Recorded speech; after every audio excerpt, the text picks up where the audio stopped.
We are born looking like our parents, but we're going to die looking like our decisions. What's going on, beautiful people? It's your boy, Mr. HighLife Films. And it's your lady, Tramika. And we fresh out of the Higher Learning HighLife Book Club, our live lunchtime read. We do every day, Monday through Friday at 12 noon. And boy, was it yet another great one. Another great read. The title will kind of like make you like, whoa, the devil. What y'all talking about over there?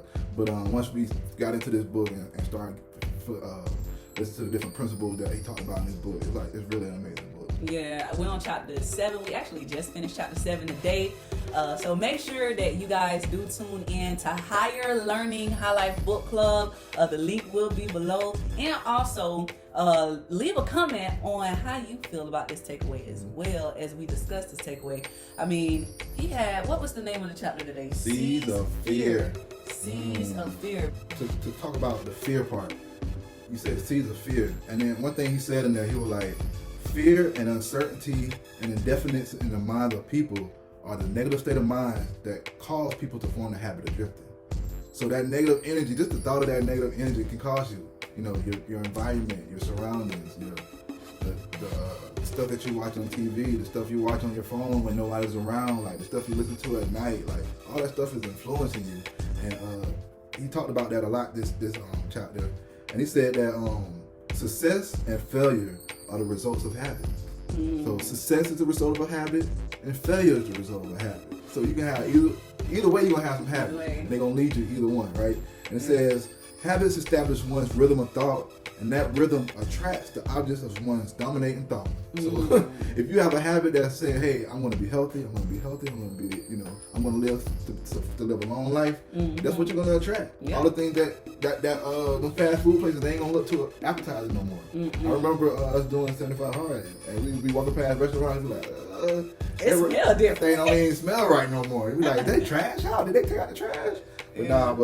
But yeah, so just to reiterate, success and failure are the results of habits. So be mindful of your habits. 100%. I mean, what you think about, you're gonna attract. What you dwell upon, that's what you're gonna attract. So even if you are thinking like, I don't want this, then you're dwelling on that. So you're gonna attract that certain thing, right? And so, thoughts are forever. Thoughts are infinite. It's energy. So that energy is being used one way or the other, whether it's negative or whether it's positive. And as we think about thoughts, some thoughts, they kind of they get stuck sometimes, but we have to learn how to flow through it. And sometimes your thoughts may get stuck on a part of your life where you don't necessarily want it to get stuck, right? But it's just about getting through it. And what I mean by that, it may be trauma. It may be something that that has affected a part of your life, a huge part of your life. So one of the takeaways that really stood out to me was, he said, the devil's word is not worth much among you earthbound sinners, neither is God's word.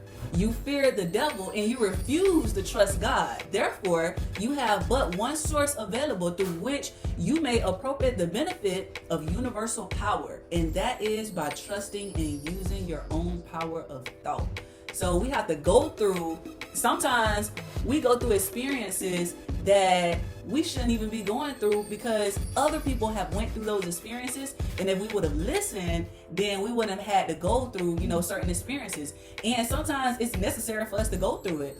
And I heard this from someone. They said that age actually represents achievement, growth, and experience, right? So achievement, growth, and experience is the acronym for age. And I thought that was just so interesting because we go through life and we have achievement, we go through growth, and then we also have that experience that we can pass along. So I mean, this book was so powerful. Listen, if you are not a part of the book club, make sure that you guys do join. We call it lunchtime read. That way you can actually tune in on your lunch, be able to pour into yourself, and continue on about your day in a positive way. So join the book club.